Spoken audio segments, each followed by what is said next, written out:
Let's be real. You know deep down that she still loves you deeply. Otherwise, you wouldn't be listening to me right now. She still remembers who you were before the damage occurred. So it is so frustrating as hell when someone else whispers in her ear, telling her that she's strong for walking away. You can't out-argue those voices or fight them by defending yourself. He's not good to you. He's mistreating you. He didn't return your call. Girl, just leave him. Just leave him. So how do you win her back when everyone else is telling her to leave you? I'm going to show you a 4-part framework to become the loudest and most influential voice in her heart.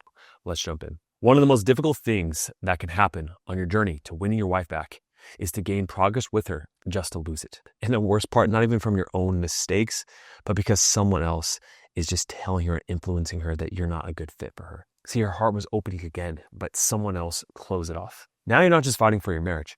You're fighting for her family's opinion, her friend's pressure, maybe even a therapist who barely knows you. So in this video, you'll discover how to hold your ground when everyone else is telling her to walk away and become the one presence she starts to trust again.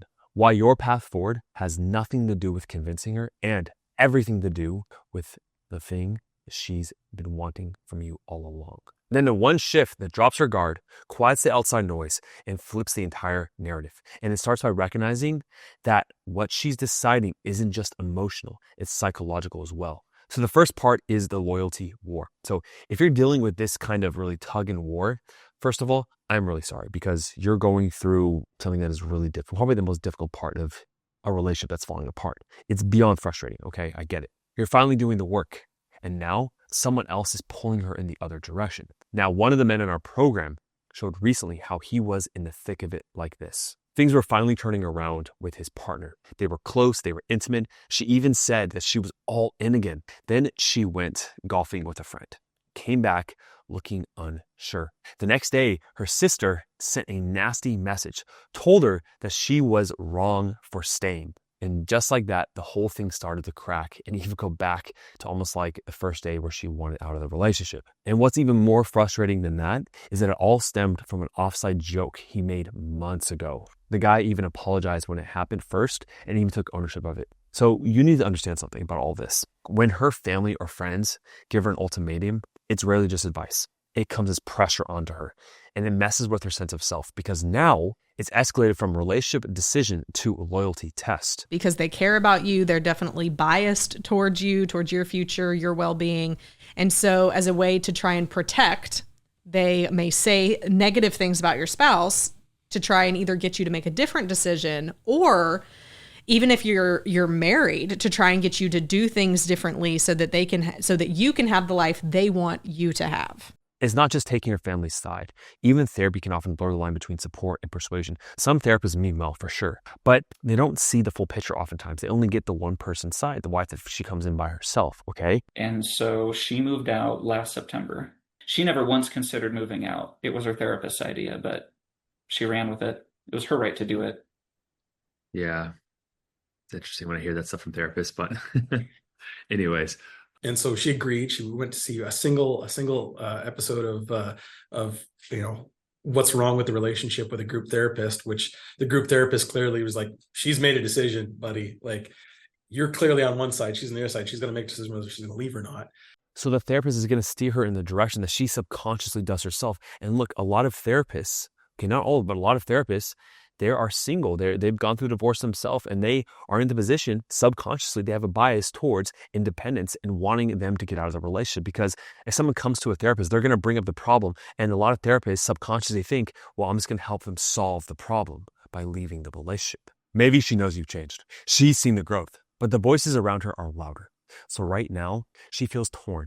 If you defend yourself or push back, like, your family's done way worse and you don't even hold it against them, this will only make things worse and she'll pull away more. And this is because when you defend yourself, it puts her in the middle, okay? And then you force her to choose. And when you force a woman to choose, most often in the situation you're in, she'll choose her family, okay? So the more pressure she feels, the more she'll lean on the people that she feels safest with in that moment, which is not you, okay? Even if you're calm pushing back and you're pointing out these logical conclusions, it still doesn't matter, okay? It's an emotional decision. So there is another way to handle this. And it starts with a simple change that you can make right now on the spot, shifting your focus. When you do this, the anxiety starts to fade and a deeper sense of strength takes its place. It's the shift that takes you 80% of the way towards becoming the kind of man that she can feel safe trusting again and therefore comes back in. The second part of this is the illusion of control. Look, you can't control her sister. You can't control her therapist. You can't control these other people, but you can control your posture, your perception, your tone, your presence, okay? To grounded, calm, and present. Now, one of my clients, Robert, said it best. He said, you used to be stuck in anxiety. See, he used to be stuck in anxiety, trying to control her responses, wondering how to make it all better. But that just made him spiral. Then he made a radical shift, okay? He stopped trying to manage things, to control things with her. And he started fully focusing on what he can control himself, fully. Listen to our conversation. And so And I how- finally feel free. Robert, how much of that anxiety do you think was, at least this is the way I see it, so let me see if it's connected. I see that a lot of guys have that anxiety because of the illusion of control, what they think they're trying to, what they're trying to control versus what they can't control, right? Which, Right. it's like, that can make anyone go crazy, right? And feel stressed out. So I see the men like yourself and the guys who start to get success in the program, whether the wife's coming back or not, they shift the conversation from what's outside of their control, my wife, her therapist, her friends, her mother-in-law, my mother-in-law, to this is what I'm doing, right? Yep. No, but that's all it is. It's you worry about you and what you can control, and only thing you can control is you. See, that's what leadership looks like. Not fixing her or trying to win them over, just holding your own value and owning your own growth. The rest of it's a byproduct in a way, Mm-hmm. right? If you stay to your values, my wife got with me because she liked the person I was. I lost control. I became someone I wasn't. And that caused, because I was trying to find a solution to make her happy. I realized that's not the point of this. The point is, if I'm happy, I get spread joy. But I was broken. And if you're broken, it's like trying to drive a car without an axle. It's just not going to happen. And so I need to fix me, and I fixed me. And, I'm not saying everything is perfect, nor would I want it to be. But we have a great relationship, and it's deep. So if you're in this spot right now, just ask yourself, am I trying to control the outcome? Or am I leading myself through it? What does it even mean to lead? Well, in this situation, it means to fully understand how you pushed her away. The things you did and did not do over the years that made her feel unsafe. Then look at what each beliefs were formed in order to carry out those actions. For example, maybe you stopped initiating affection and pulled back emotionally when you've been rejected a couple times, okay? That you tried to come at her and she didn't want to have sex with you and you're like, you know what, I'm not going to try anymore, okay? That's the behavior, not going for affection because of the previous rejection. But you said to yourself now that belief is, well, if she really wanted me, she would initiate. But if you operate from that belief, it's just going to create this distance, and this resentment is going to build inside of you from that belief, and it's going to be more disconnect, and then the cycle is going to repeat. But if you shift the belief to, rejection isn't final, maybe she's just not in the mood, and that's okay. It doesn't reflect on me as a man. And then so you go for it again, you tease her, you build up the attraction, build up the intimacy, and then she accepts you again. You see the difference between those two beliefs? Part 3 is the frame she feels. Now, this is where a lot of men lose it. So you want to call out her sister's manipulation or how the therapist is trying to guide her based on her own bias, like I just pointed out to you. You may even find some of my videos to share with her about how therapists, usually fail 2 years after therapy and couples therapy and how there's a lot of issues. Okay, I get that. But as I alluded to earlier, logic will never work. I don't care if you have me come in or you have like the most world expert and say like, hey, this world expert, even if your wife loves this world expert, if you have her favorite celebrity come in and say, hey, you guys should stay together, that might influence her, maybe. But you can find all the studies and research and all these things to really prove that you guys should still fight for the marriage. I mean, the kids, the memories, all of it. We've seen it all. But no matter what logical data point that you use to try to convince her, it's coming from the place of trying to convince her, forcing. And so you could take all of that context, all that outer layer of all the data and facts and all these things floating around like branches on a tree. And she's always going to go to the root of neediness, the root of force. And that's what she's going to reject every single time. Okay. See, trying to prove all that is a reactive frame. The frame you need instead is to be solid with no pressure. Can you become the place where she feels safe again? Now, this man's community post that got a lot of attention, a lot of support, it really goes over this idea. Let me read it to you. He said, yeah, brother, sorry you're going through all of that. I'd also add, don't badmouth her family to her, even though you want to. I found in the last few months, being able to be present when my wife unloads about something helps her release those emotions and ultimately feels better.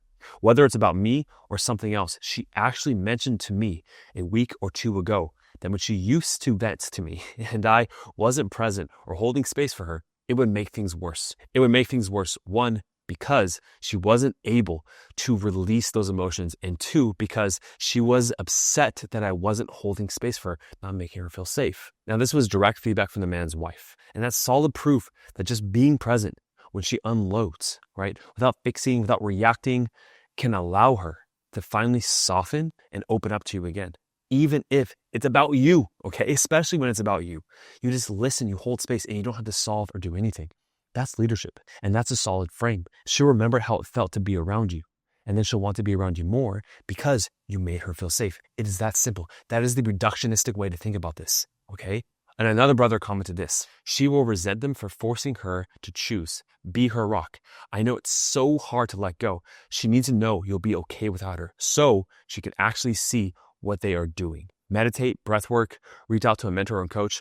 This is the test, brother. Be strong. You can set up a call with the marriage evaluators down below, a strategy call. It's absolutely for free. Just make sure you are fully committed to saving your marriage and emotionally investing yourself into getting your back. Now listen, I know it's hard to let go, but this is where real leadership begins. When you stop reacting to what she's doing and you start building a life you'd be proud to stand in, no matter who's in it beside you. That is the final step that ensures your confidence isn't tied to her anymore. You radiate something that she and everyone whispers in their ear that they simply can't ignore, okay? The fourth part of this is to stand tall and build forward. This is where you've officially stopped playing defense.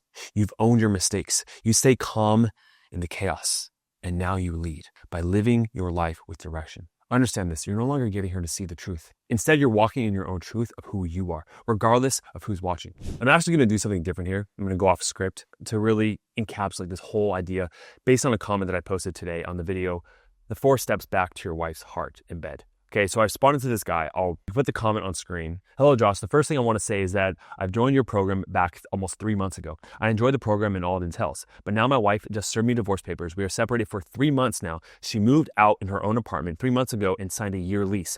We were supposed to wait a year to see what we were going to do.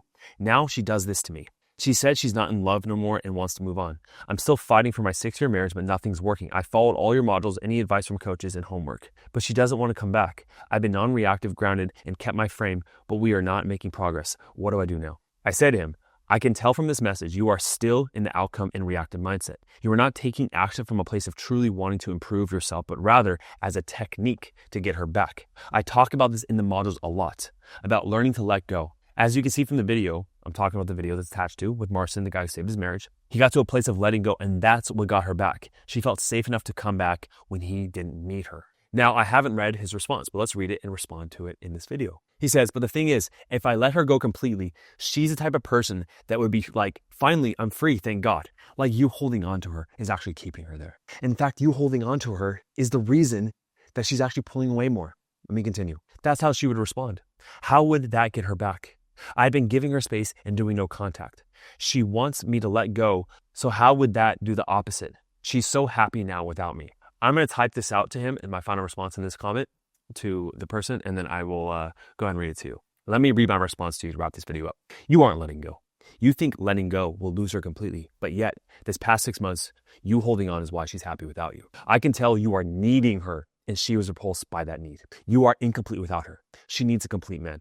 The fact that she is happy without you shows your lack of value. I don't say this to hurt you, but I can tell you are just going through the motions like a checklist. There is no substance behind the actions. Letting go is the answer. You are not letting go of her. You are letting go of the need of you, the old marriage, and the limiting beliefs holding you back from the man that she wants. I hope that resonated with you as well. Letting go is something that cannot just be like a checklist. You have to fully let go of the idea that you need this person in your life. And so once she realizes that you are a full man again without her, and that is the man that she needs. Watch this other testimonial right here of a guy who saved his marriage. It's a beautiful one. See you in the next video.